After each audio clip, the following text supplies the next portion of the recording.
Hey everyone! So I'm so excited to talk to you about today's video. So we are going to talk about some really, I want to say, important hit shows. And I say that they're important because we live in a time where, our young people are struggling. Our young people are doing everything possible to try to find a way to connect or to feel as though they're connected.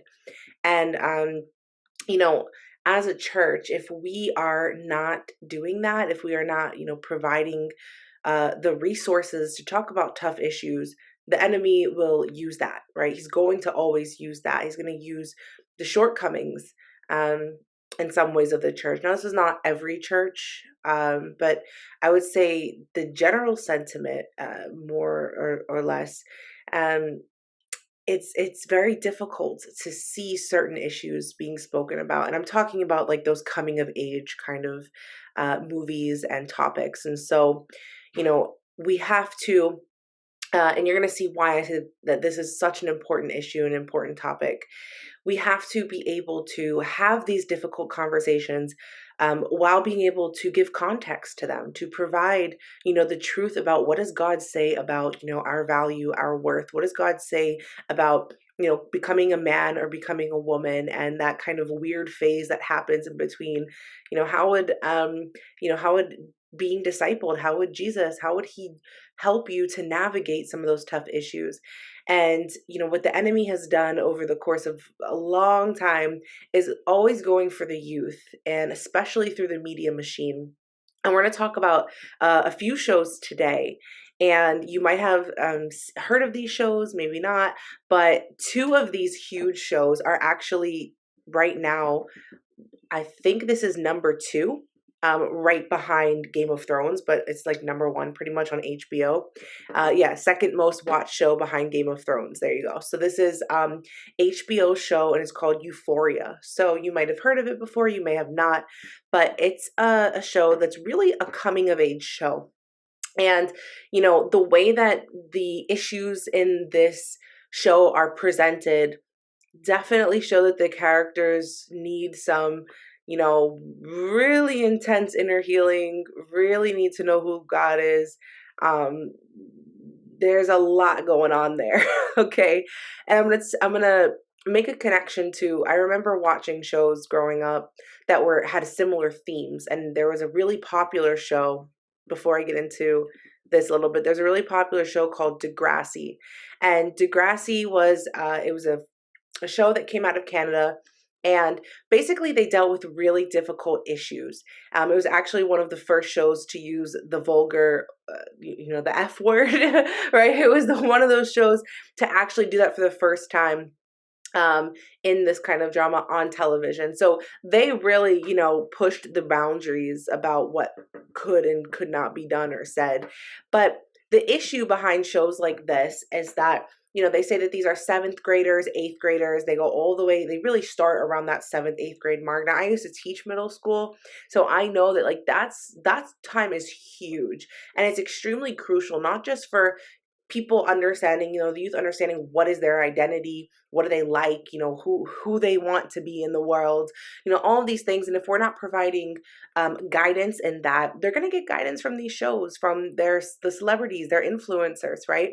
So this is a really big issue. So if you have kids, or if you are watching this yourself and you're, a teenager, or you're, anywhere from like 12 to early 20s, I guess, this is really something that should be paid attention to, because the type of issues that are discussed in this situation provide a certain level of context. And this is where I'm going to say we have to be careful. In my book, I have a book that's coming out. It's called Faith Crushed in the Classroom. And it actually talks about certain issues like this, and how, as the church, we need to actually really make sure that we're coming alongside, and we're, I'm not telling you completely cut out some of these things. I mean, some of these things should not be definitely watched, but you can't avoid some of these things. If somebody goes to somebody's house, you might see the show on, or there's interest. There's actually, it's almost like the forbidden fruit kind of thing. So I'm not an advocate for keeping I mean, to an extent, right? I'm not an advocate for cancel culture. I do think that these provide really good conversations because regardless, this topic's going to come up, something's going to come up. And if you're not the one providing context, somebody else somewhere else will. So super important. But anyway, Degrassi, it deals with all kinds of issues, dealt with teen pregnancy, abortion, people cheating on each other in relationships. And this was actually, I remember watching this for the first time, and I had never known what transgender was. And this was right before all of the news around transgenderism really came out. But I remember seeing this actress on the stage on the TV, and she was called somebody who was cisgender, meaning they're gender fluid. Shortly after the release of this, Miley Cyrus came out talking about gender fluidity and all these other things, and it was like this huge push in the LGBTQ plus community that was talking about these things. Like it was really making headway and big news areas and things like that. So anyway, the first time I was even introduced to this concept, I was introduced through this show, Degrassi. Now, my parents really didn't know anything about this stuff, so I'm like questioning, like, what is this? I've never heard of it. What is cis? What does that mean? So I talk about in my book the chameleon effect, and the chameleon effect is something where we watch something and then people will actually act it out or play it out, and we start to actually want to kind of connect with what we're seeing. It's like an imitation kind of thing. And as human beings, we tend to want to do that. We want to imitate around us. And it's like a some believe it's like a survival tactic kind of thing for acceptance. But we have to be careful, right? Because the people who make these shows, they know how the human brain works. They know how, they know all of that. They're not silly. They know what is going to get you, what is going to connect to you. But the thing is, because yes, in some situations, some of the things that these kids went through, which by the way, these are like 30-year-olds playing 16-year-olds. That'll tell you something else about the level of confusion. Yeah, I remember even watching some of these things, comparing myself to some of the girls on screen. Like, I can't look like that. I'm 15. Like 15-year-olds still look like babies, So, I mean, not today, but either way, you see, it's the impact. It's how it's wanting to look older. It's wanting to, and again, all these themes, everything that's talked about really comes back to these issues around sexuality is huge, huge, huge. And we're going to talk about why this is important. Now, if the culture is shaping your concept of sexuality or these issues, you're going to go with that. That's what you're going to go with, because to be honest, the church doesn't talk about it very much. And I'm going to just kind of break a wall here right now for us all. Like, God created sex. God created these things. And they shouldn't be shamed, but we have to be able to talk about them, in a way that provides light and context to the truth around identity and all these other issues. So that being said, they really talk about a lot of these themes. There's a lot of really vulgar language in it. They show like, a lot of drug use and all these other kind of things. But as a general aside, right, as a general thing, I think back to high school. Yes, there was drama. Maybe this one person was doing this other person here was doing that. But really, as a general kind of thing, yeah, like the things that these shows really highlight it's not realistic to teenagers' lives at all. Like it's not realistic. The day to day, the way that they show that these things kind of take place or these things kind of happen. Now, there are stories that you could definitely connect with. Like some of the characters, the backgrounds are, very interesting, and developed, and you see like the traumas and the things they went to, but you don't see any characters that are healthy, that come from like a good background. You don't ever see that. It's only these super traumatic experiences. And going back to the one that now is really the coming of age, is this Euphoria, right? So that was Degrassi. That was, as I was growing up. But now Euphoria is like this huge one that you're seeing everywhere. And now what they do is like they explore some of these issues. So this character that you're seeing, for example, she's a drug addict, but she's like a full blown, like completely addicted to drugs. and you see her constantly battling with the relapse and all of these other things. And then there's other characters on this show that, for example, there's a transgender character, and the transgender character is also transgender in real life. Um, and then those two are actually in a relationship in the show. So it shows a lot of things that they can be kind of questionable. And when thinking through some of these issues, I just watch this and I'm like, wow, like the language that's there, like I don't recommend you watch it, to be honest, but you have to realize that people around you probably have watched this show, right? The people that you love, that you're trying to speak to for, about Christ, they probably are influenced by this in some way, shape, or form. It talks about who's having sex with who, who's cheating on who's doing what, who's partying, who's clubbing, who's underage drinking and doing all of those things. And again, a lot of that they're highlighting is the teen experience, right? And so my main issue is always the question of, does art imitate life or does life imitate art? And I think it can be a combination of both, but we have to watch out for things like this because, as I was saying, like I talk about in the book, the chameleon effect, really plays a huge role. I don't know if you remember that show that came out, 13 Reasons Why. It was a girl who committed suicide, and then she like haunted everybody who was a part of her bullying, for example. And after that, there was an increase in the rate of suicide because people are seeing this in a glamorized, almost kind of way. And when that's constantly what's in front of you, there is going to be a level of replication. I saw a really good thing. I think it might have been on TikTok or Instagram Reels or something. And there was a girl, and they for some reason, I don't know, this next generation, if you're watching this and you're Gen Z, you guys love Y2K stuff. So what they'll do is, like, these influencers, they pretend like they're like, they do the hair like they're in the early 2000s and all this other stuff, and they basically give you, like, they reenact things that would have taken place then. And one this girl did, it was like she's like, back in 2006 or whatever, after watching an episode of Degrassi, not being able to relate to them, but trying to act like I was one of the characters. So that goes to show you, yes, this stuff has a huge impact.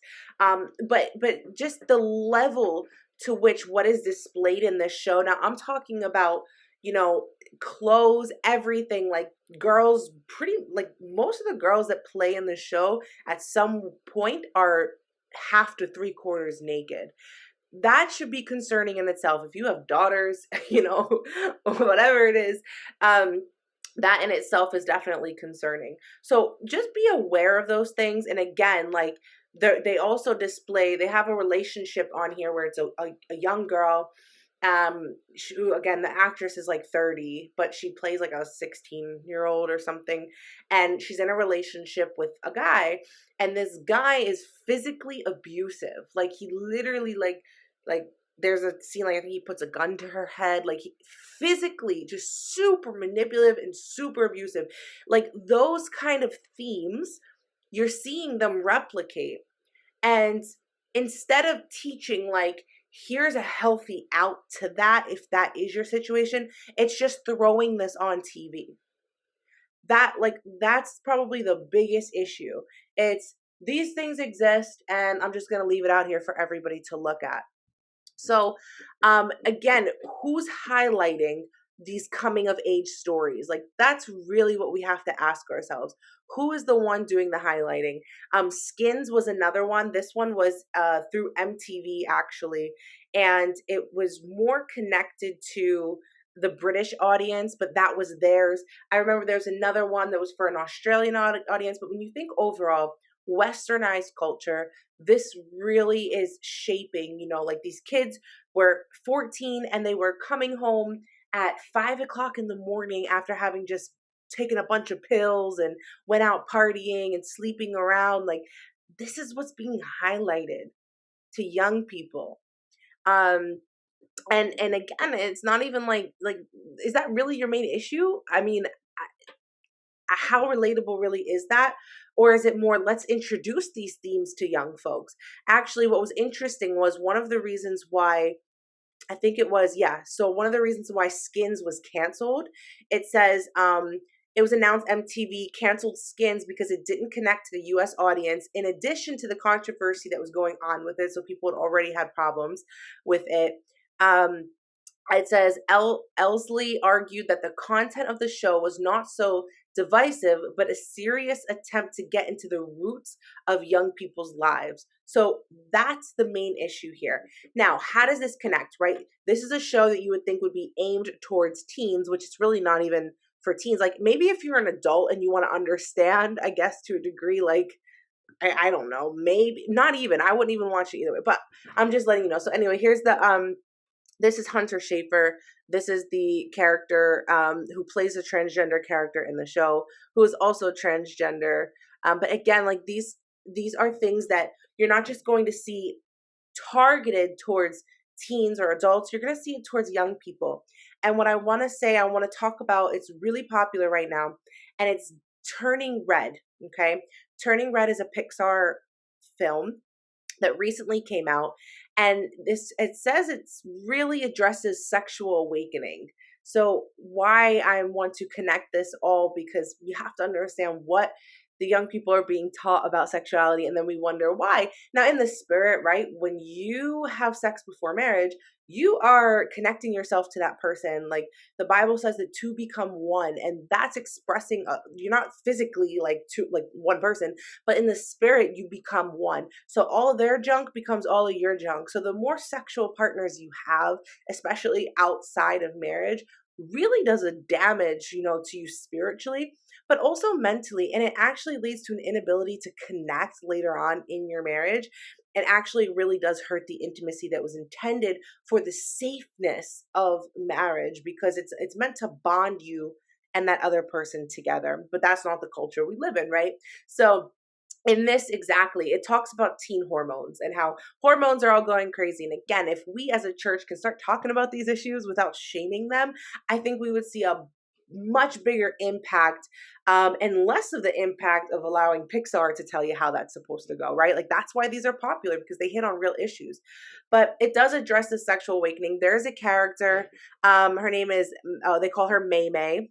And her and her friends, they love this, like, it's like they have this boy band, and they're like dreaming about the boy bands and super like, yeah, I love the boy band and all of that. And they have a crush on this guy that works at the mart who's like 17. He's older. I think she's like 13 and he's like 17. But again, these things really, yes, they are relatable, right? Because I mean, I know I can remember the first time I had a crush, right? We all have that crush. Like our bodies start to change at a certain age, but we have to be able to highlight around this, okay? Because what this is doing is it's speaking to that experience, and it's shaping how kids look at that experience, whether it's accepted or not. And aside from the fact that like her rebellion starts to really kick in, she like smacks her butt and does all this crazy stuff, and she goes under her bed and she's drawing these like fantasy like pictures of this young boy, and like daydreaming, like I guess maybe sexually, like of what she would do with him and things like that. And so this concept of this panda comes down to the connection that she's having with this change that she's having in her life. And now it says like her and her parents, they own a Chinese temple where they pray to the ancestors, and they're showing all of that as well, and I'll get into that in a minute. But they're praying to all the ancestors and doing all of that stuff. But then what's happening is, I guess that they call it a curse. The curse on their family, but they said it was a blessing, right, back in China, but not in America. But they said the curse is that when they come of age, they basically can turn into a panda anytime they have a high emotional response. Okay, so there's a switch happening in her life, the change that's happening, and they refer to this panda as almost like an inner beast. But really what this is it's her sexuality, right? It's her feelings, her hormones, the sexual nature that she's allowing to come forward, that she's allowing to come out, that is almost like a beast that needs to be tamed or something like that, right, within her. And it's interesting because in the show, the mom says, oh, like, is it that time of month? Is that what happened? Did you get like, and she comes with a box of pads. Like, that's the connection that it's making about this shift in this turn. And of course, and besides the fact that it's red, I'm gonna move on for those of you who are like, I don't want to hear this. Okay, so um when we think about the concept that the concepts that are being shown in this show, very huge. All right. Um in turning red, she anytime her mom comes and embarrasses her, she turns into this panda, and she has to learn how to tame it, how to embrace it. And there's a ritual that they're able to perform. And if you remember this clip from Encanto, I showed you the circle, the witchcraft circle. If you watch my other video, you'll see more about that. But they do the same thing here, except it is a red moon. They wait for the red blood moon, and they said at the red blood moon, you'll be able to get rid of this thing that's basically this beast that's within her, is what they pretty much call it.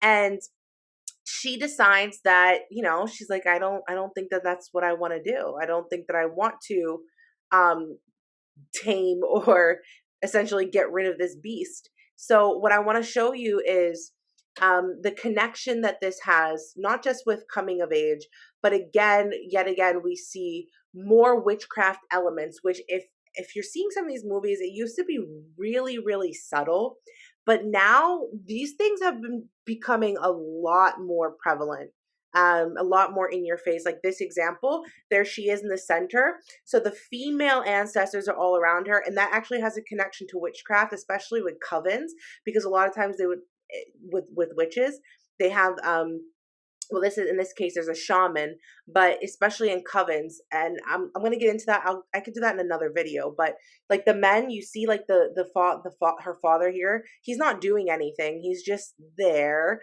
But it's really the women that are all around, and this priest or this shaman, and they're putting the circle around her. And then they start chanting and doing these chants. And then when they do that, the circle starts to light up. She begins to come up from her belly and levitate.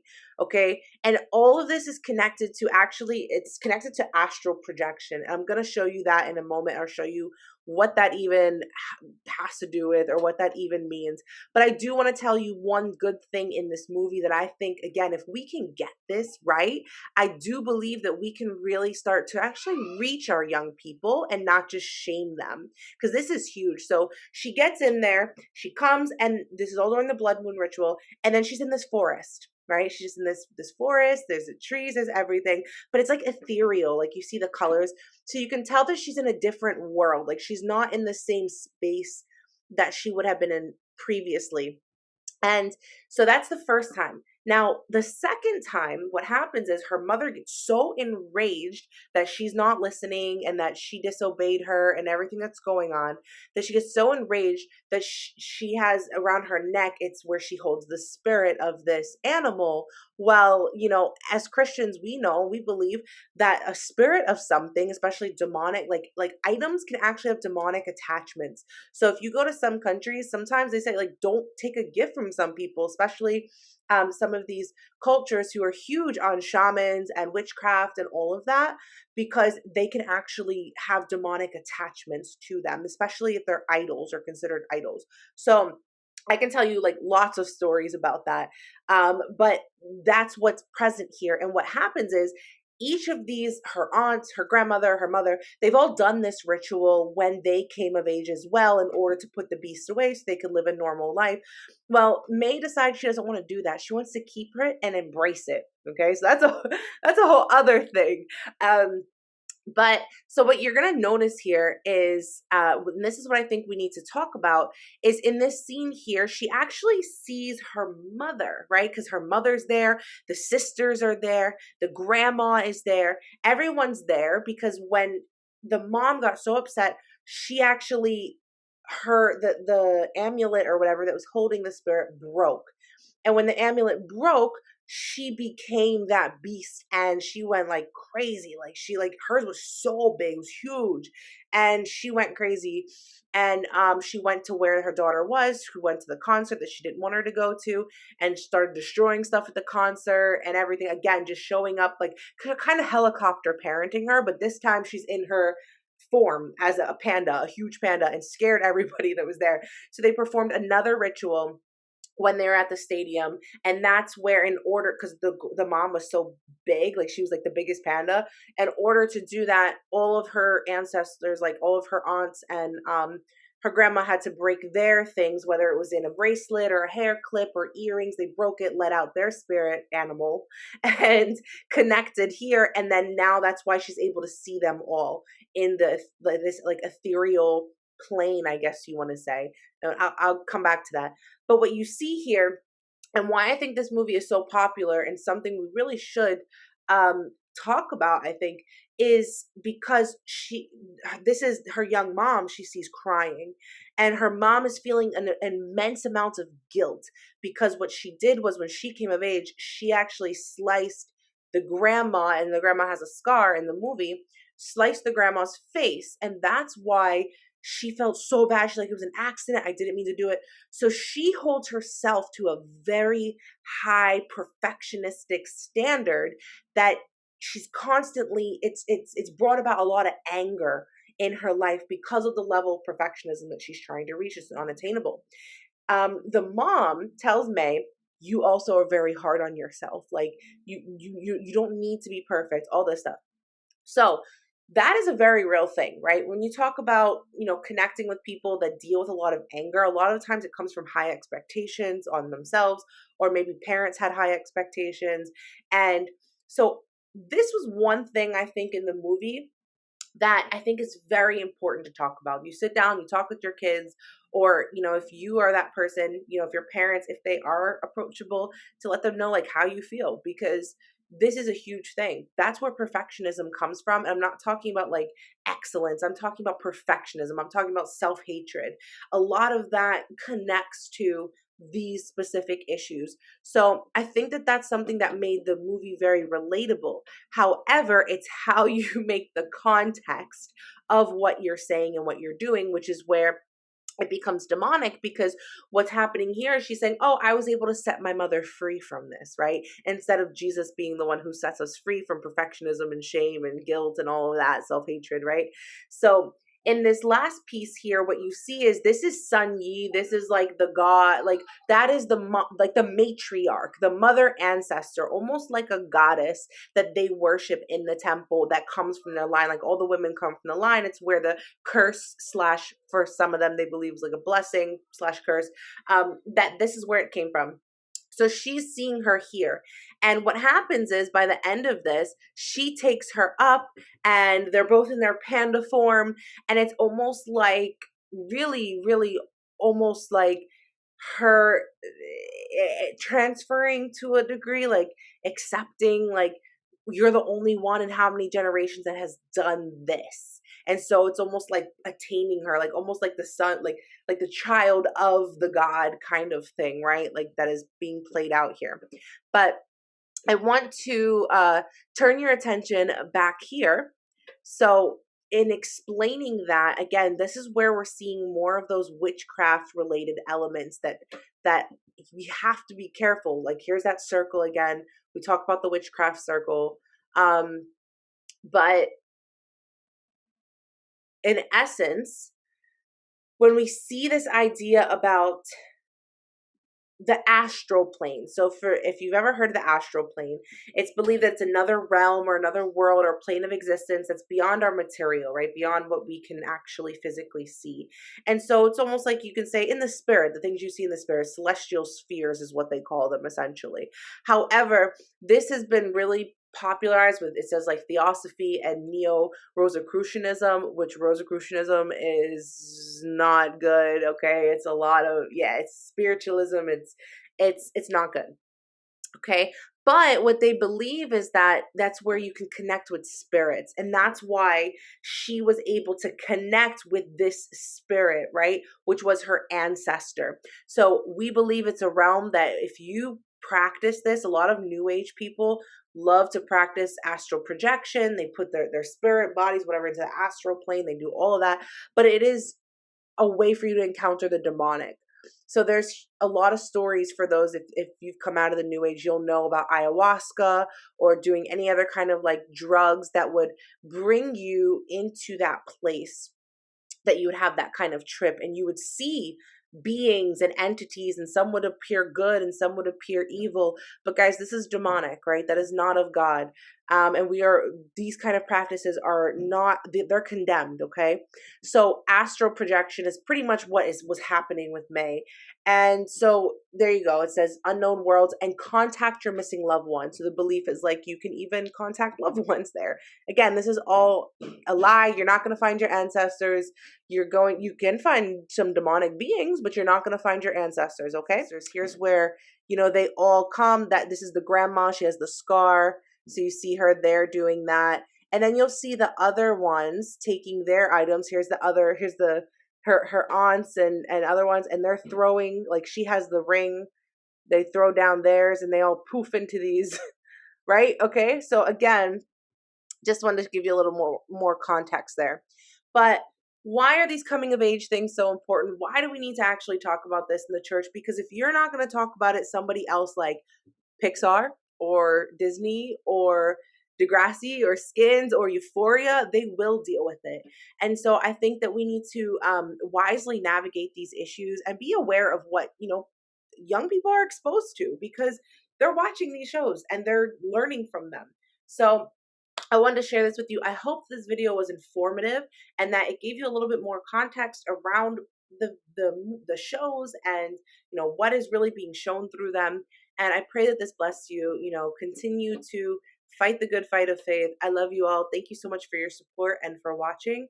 And I will let you know when the book is released. I'm in the process of publishing at the moment. So if you're watching this and it's already been released, well, then I'll have to just put that little update down there. But as of right now, it is in the process and I'm super excited to get that out to you all. All right. God bless you.